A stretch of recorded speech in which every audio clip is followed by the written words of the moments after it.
I'd like to introduce you to two of my favorite vegetables.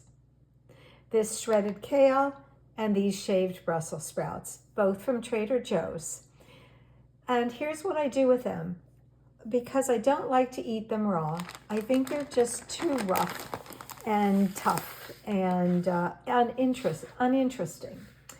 But if you take them and like you put a whole bunch of kale in and then the Brussels sprouts in like I have here, and then you microwave this combination for 2 minutes with the lid on, 2 minutes at 1000 watts in my microwave, creates this.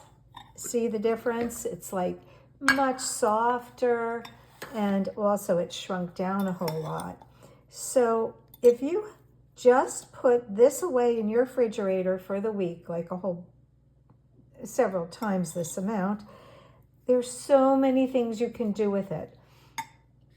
And it tastes really good even by itself because it's a little sweet and it's so versatile. We'll talk about in the blog, Mon Ami Food blog, we'll talk about ways to use this and how to dress it up for a salad, a side dish, to put it in a soup, etc. It's fantastic. So thank you, and I hope you'll give it a try.